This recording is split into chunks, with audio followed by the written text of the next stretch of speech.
Folks, we got the second panelist here. Now they claim to be 76 to 85, but they look to me like about 33. Yes, it must be that Botox. I'm kidding. Okay, I'd like for you to, same as before, just introduce yourself. Tell me, tell the audience basically why you're here within about a minute. Okay, Ms. Rose. Okay, my name is Kathy Rose, and I have been a resident of Howard County for about 42 years. I worked in the healthcare system, worked in hospitals, and then in my 30s had a very serious illness that I landed in the hospital for about 4 months and fought an illness for 8 years. And then I'm healthier now than I was in my 30s. I learned that life is what happens while you're making plans. It had a big impact on how we planned our life and how we dealt with things as our life progressed. Thank you very much. John? Hi, I'm John Eberhard. Thank you. I'm John Eberhard. I've lived in our retirement home in Thunder Hill in Columbia for 40 years. I retired from the U.S. Department of Transportation 13 years ago, where I worked for 33 years. When my wife Susan retired 16 years ago, we developed a mission statement that focused on giving back to society for all the blessings we have received. We developed a 5-year plan, action plan that focuses on our mission and health and wellness issues, which we review quarterly. It works out very well. We've been able to do a lot of things in the community with that plan in mind.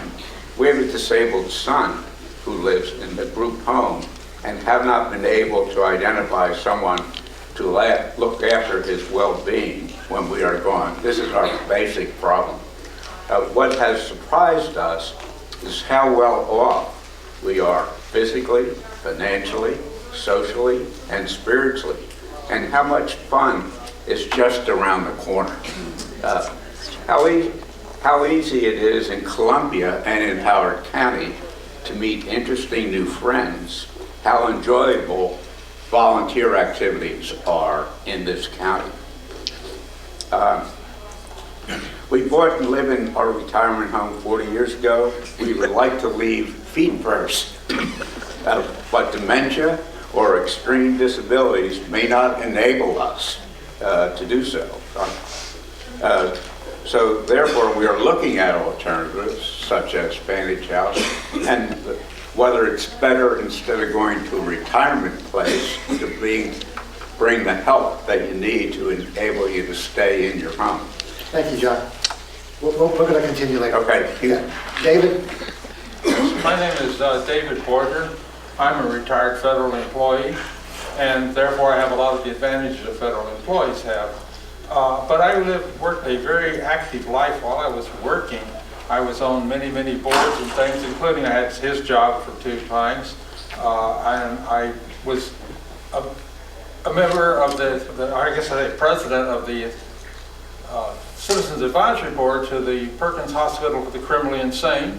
Never expected to do that. I was also chairman of the electrical board, which has a lot more to do with what I did. I'm a physicist, or was. And my big one was I was a member of the Howard County Board of Appeals, and I did that for 8 years. So I really expected that's kind of what I'm going to continue doing. And I also lived a very active life, but not the kind of sports you think about. I was a cross-country skier, mountain biker, scuba diver, and then I got the big surprise of my life, which was I lost all my central vision. Can't drive, I'm functionally illiterate, can't read, and so I thought my life was pretty much over. But I was saved. The Library for Congress has little devices like this, and this thing owns like 50 books, magazines, and all kind of things that people read to me, and it doesn't cost anything. There are brochures out front. If you know anybody or you yourself or have a blind problem, You need to sign up for this program, whether you read or not. It's still got a lot of great stuff, and they have training too if you want to keep working. But that is what I would say is the big things that's happened. And why am I here? I was on the planning committee for this thing, and so not finding enough people, here I am. Chuck? My name is Chuck Thomas, and I've been a Columbia resident for over 40 years. And I'm here because I consider myself an advocate for people who have a hearing problem. My hearing problems occurred much earlier than most people. I've been wearing a hearing aid for 63 years now, and I have a lot of experience in what happens in a group setting, how people, when provided a microphone, don't take advantage of it and don't know how to use it. Went to a hearing recently and a guy had a microphone like this and he was talking like this. So, and I want to commend someone who's sitting back here who was not timid. When he couldn't hear, he spoke out and said, "We can't hear." And we need more of that because there are lots of people out there that can't hear who are just not bold enough to stand up and say, "Let's use the mic, let's talk to everybody here." Thank you. What I'd like to do next is go over some of these bullets that we have so you can tell the audience about your experience. So the first one says, what's working, not working in your longevity bonus years? Ms. Rose? Well, what's working for us is things that we put in place a long time ago. We got that one-level story home.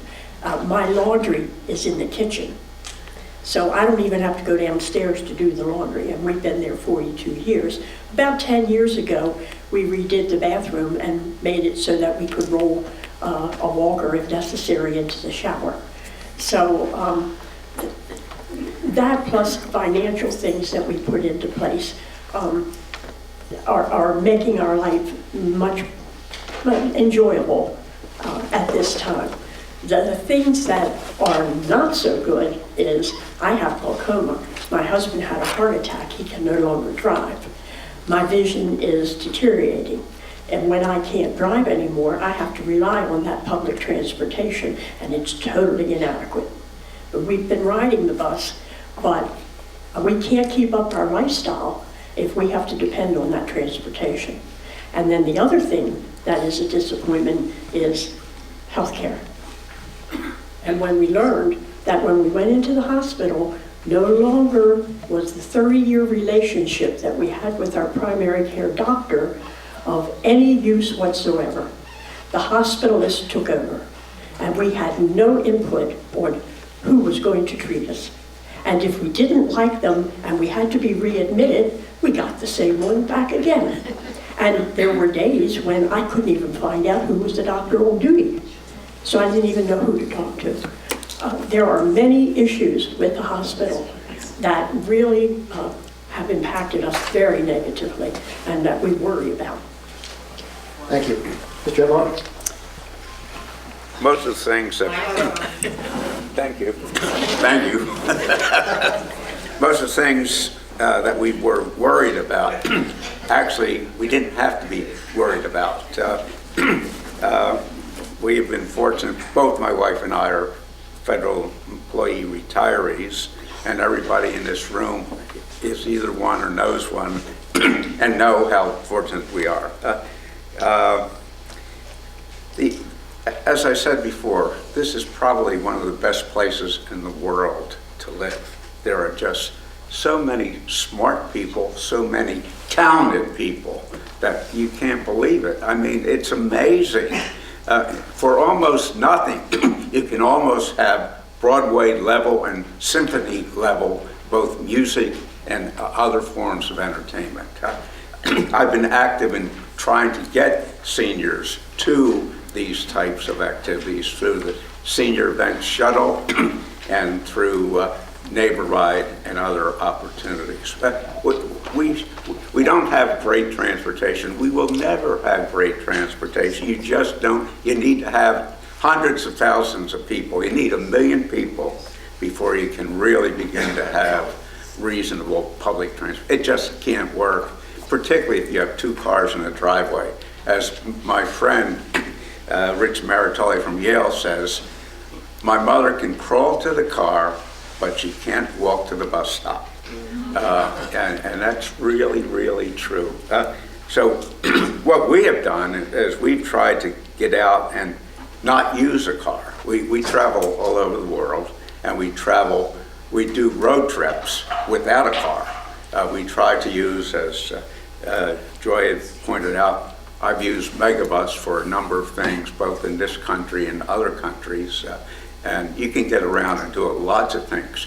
The village in Howard has an opportunity, I'm sorry they're not more formally represented here, to provide a lot of the types of services that are absolutely, we cannot solve this problem with just social service agencies. There's too many old people coming down the road, and there's not enough money. So when people think, what help do I need, they should also be thinking in terms of what help can I give to others. I think it's providing help to others is the key to a quality life for seniors in any community. But we have very, very thoughtful people in this community, so we should be number one in that activity. Outstanding, sir. David? Well, what's working well is something that I started in my mid-20s, which was start buying stocks. Because I did not believe that Congress was going to give me my pension. I never trusted them a second. I knew they would muck it up. They really didn't completely muck it up, but they did make some changes which I didn't care for. But you need to, this is probably the Ada audience here, it's maybe too late. Maybe some of you still can do a little bit. You need to talk to your children, start saving now, save 10%, buy, up, buy down. Well, the thing that Congress did, of course, they put me on a Medicare, and that's not working so well. It works fine as long as everything goes through and nothing happens. The computers do everything. Anything goes wrong, it's a huge black hole, and there's nobody you can call because nobody knows what you're talking about, nor do they know whom you should call. And so eventually something will get worked out, but you have no control over it, and they're likely to do really random things to you at any moment. Thank you. Chuck? I think that things worked out pretty well for us. I grew up not very rich, and was always told I had to take care of myself. And consequently, my wife has always worked, and together we made a pretty good income, but we did not live lavishly. We lived well, but not lavishly. We didn't buy new cars every year, and I didn't buy a mansion out in Howard County, western Howard County, when I probably could have afforded to do it. So as a consequence, we have the money now that we need to live a very comfortable life. So that has been very good for us. Thank you. What I like to do is combine the two. What surprised you? Some of the things you've already stated, but the third bullet, how do you address health needs, transportation we've already discussed, caregiving, etc. Well,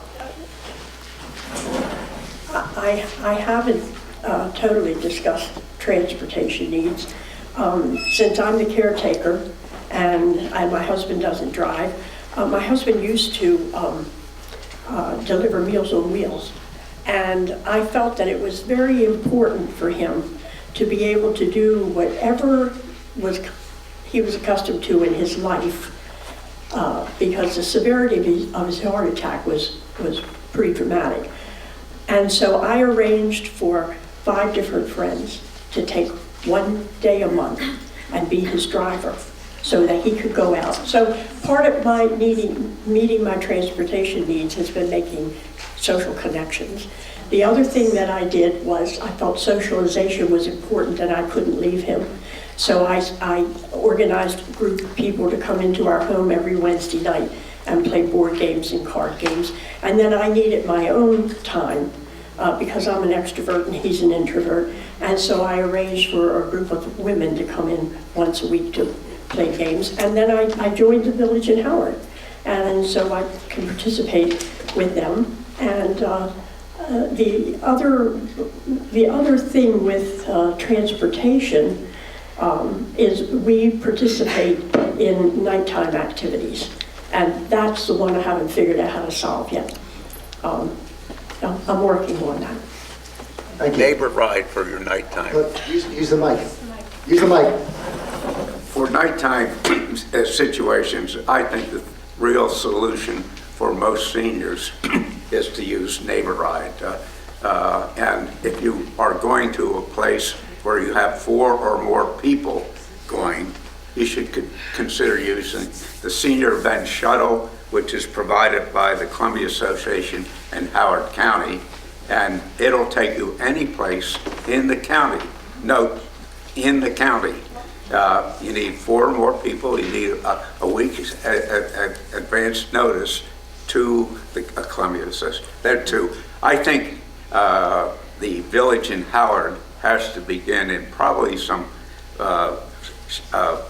individual contact to provide some of that transportation as well.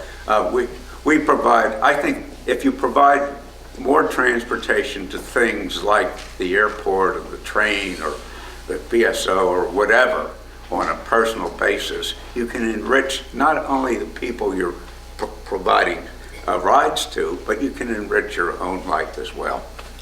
Thank you. John, David? can I tell people, because I was so pleased about this, and thank you, Wait, CA. time out. That CA event shuttle will pick me up in Elephant City, so you don't have to live in Columbia to use it. Yeah, but you need 4 or more people, but they don't have to be at the same place. You can have 4 of your friends scattered. We don't like them to be that scattered, but they can be wherever. It's just 4 people going to the same event. Thank you all.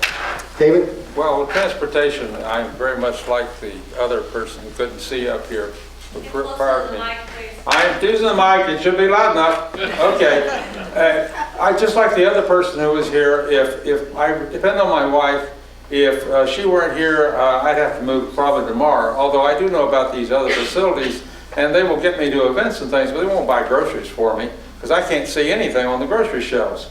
And this kind of thing would be very, very difficult to handle. Is there an app for that? Wait.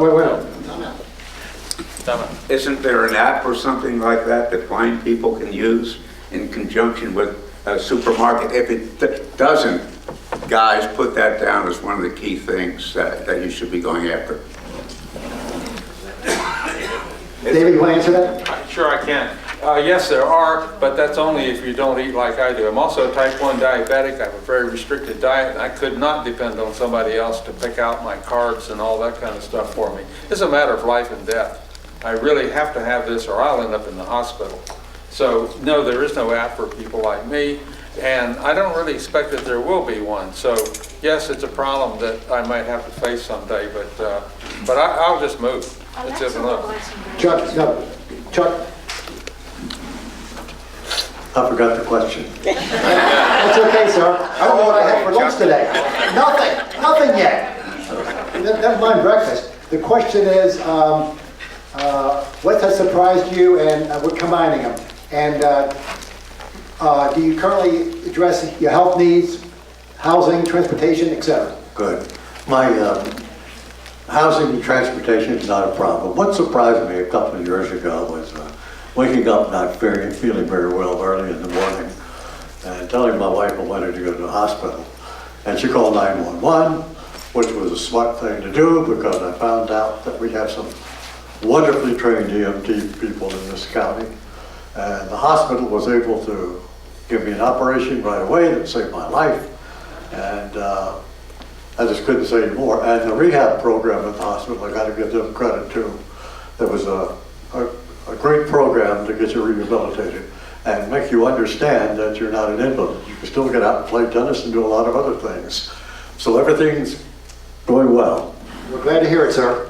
Terrific. Beats the alternative. Okay. Next is, what do you wish you had known? And are you preparing in any way for the next decade? Yes, I am preparing for the next decade. I am putting together, well, like Joy, I had put together a record book for our children with all of the information in it about insurance and assets and all of that sort of thing. But I am putting together a memorial service that I'll follow with our minister.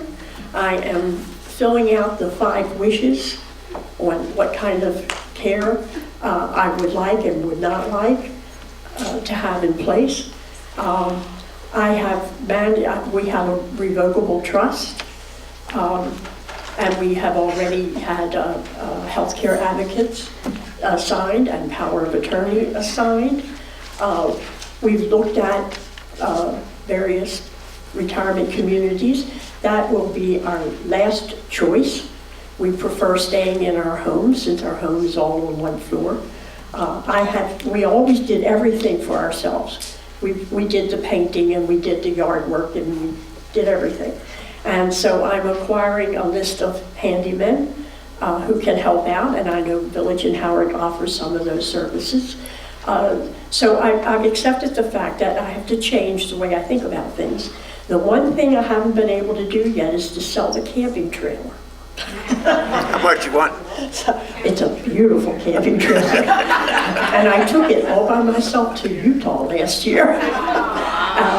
But that's going to have to go. And that's not easy for me to make that decision. But in those kinds of preparations, my goal is to make this easy for our children and to keep us functioning in the lifestyle we want to be in as long as we possibly can.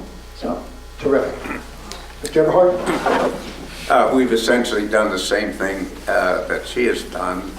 And one thing you need to be aware of, it if you have a living will and all that stuff, don't think that because you have it, that it's what you need now. Every so many years, you have to go in and review what's happening there because your situation changes, the laws change. So hopefully you have a good senior legal attorney. That's really critical. And then the other thing is, those of us who are fortunate to follow his model and save, my wife and I were broke when we moved to Columbia. We had enough money to buy the house, and we've become very rich. And it was just primarily through prudent saving, quite frankly. Thank you. Can I add one thing? One other thing that I did was we made our house as maintenance-free as possible. We changed some of the outside construction so that it was maintenance-free. And after my husband had the heart attack, it dawned on me that where we lived, we frequently lost power. And if we had an ice storm and I couldn't get him out of the house and we lost power, I was going to have a serious situation. So I bought a generator. And it covers everything in the house. And of course, I haven't lost power since I bought the generator. Are you hoping? David? Yes, well, people have already said most of it, but what we're doing is our house is impossible to upgrade it to where you could live in it if you had major physical problems.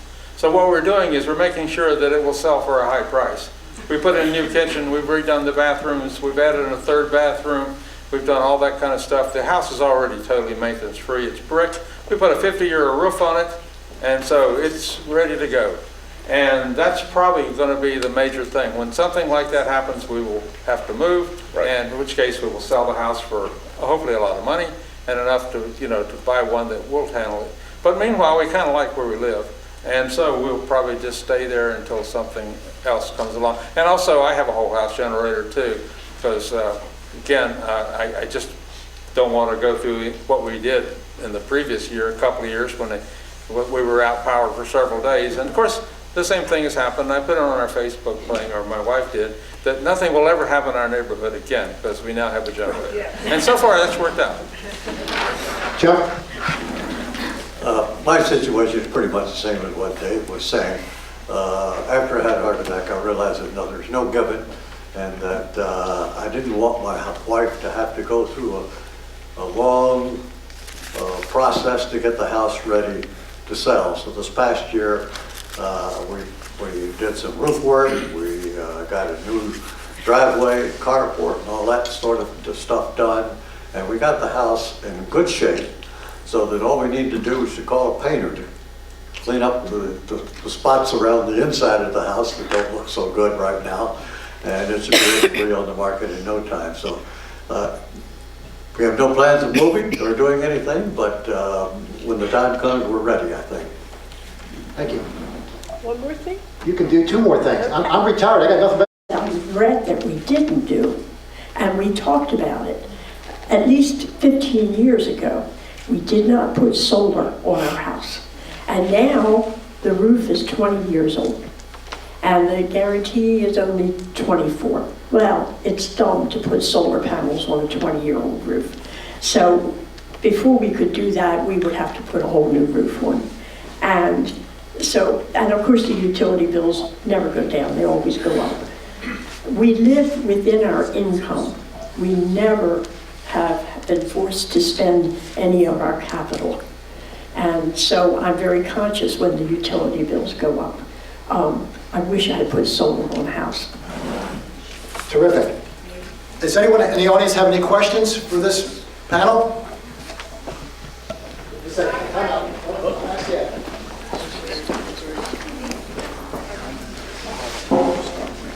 My question is for John. You were talking about the service that allows people to go to cultural events for people, but they can be in different places. And my question is, could the service be expanded so you keep a list of 4 people who want to go to this particular place and come and pick them up? Rather, you may not necessarily know 3 other people that want to go where you want to go, but you would still like to go. The answer is yes. Michelle now manages that.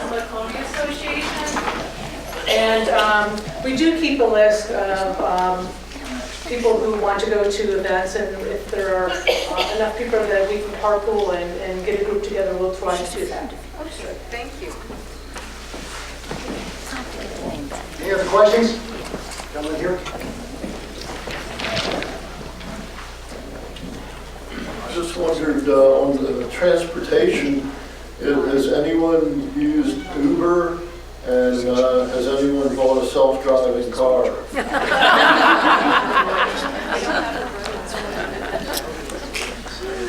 Well, I've used Uber out here in Howard County. Hold it, Mike, please.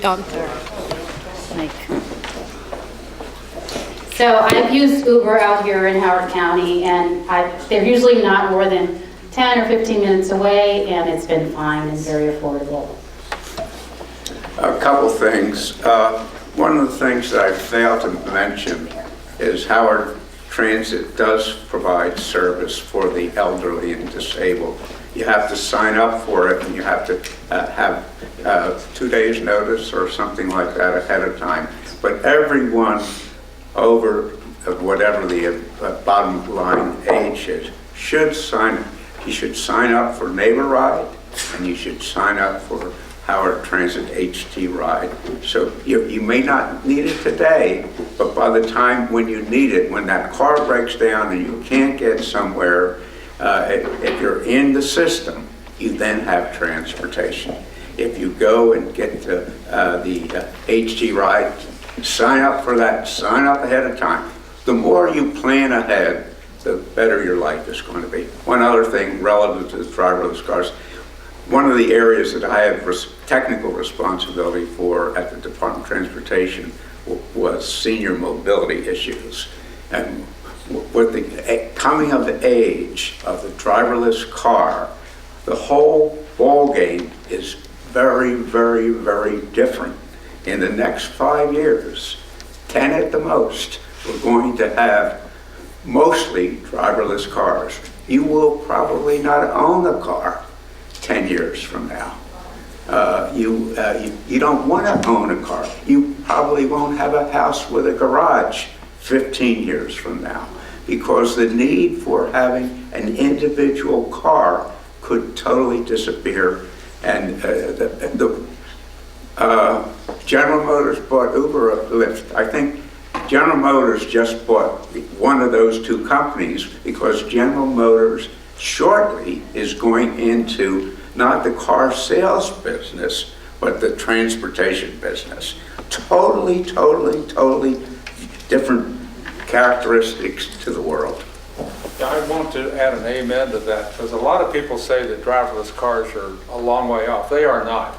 They are going to happen very fast, and it probably will change a lot of ownership things. A lot of people will not own them. A lot of people like me probably will own one. But that's because...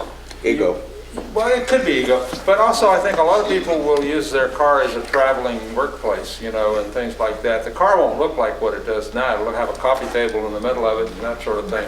And the ones that come around, pick you up and drop you off will probably be little tiny two-seaters and things that are more toward handling a few people around in very large metropolitan areas.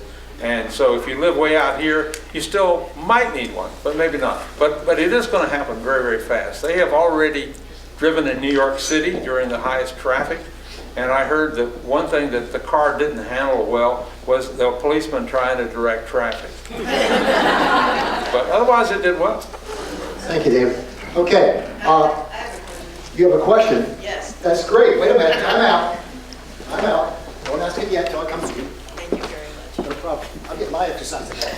I'm not sure if it could be answered by the panel or someone else here, but I recently read on a listserv that the Columbia Association is restructuring their package plan items, and that for seniors, we're going to be put in a situation, and again, I don't know if this is true or not, but we're going to be put in a situation where if we only say want swimming or something else, we have to combine that with other things, and the price is going to be going up. I'm wondering if anyone can address that. Michelle, can you?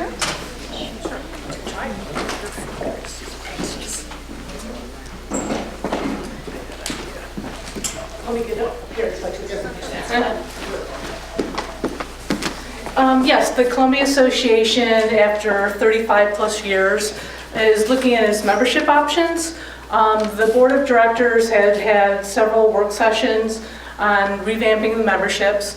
Actually, there was a work session Thursday, the 14th, just this past Thursday, and a proposal for a senior swim option was put on the table, and the board directed staff to look into that option, which would entail seniors to go to the therapy pool at the athletic club, the Columbia Gym pool for aqua aerobics, because it's very important to stay healthy and fit. So those two pools, and the outdoor swim pool, the outdoor swimming pools during the outdoor season.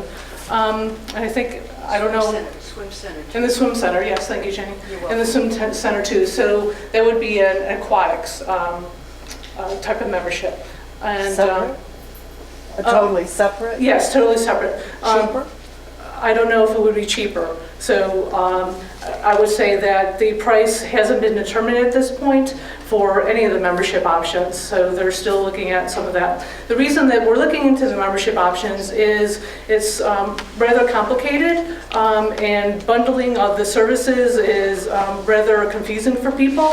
So for instance, over the years, there's been about 275 membership options for people. So that means, yes. So that means that you could have all these type of memberships, and maybe only 2 people are in that membership option and stuff like that. So we've carved it down to 6 membership options that would include a recreational membership.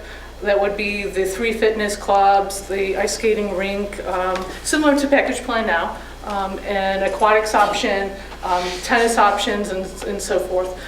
There's much information on CA's website if you're interested in that. But yes, so we're still working on that, and there hasn't been any decision made.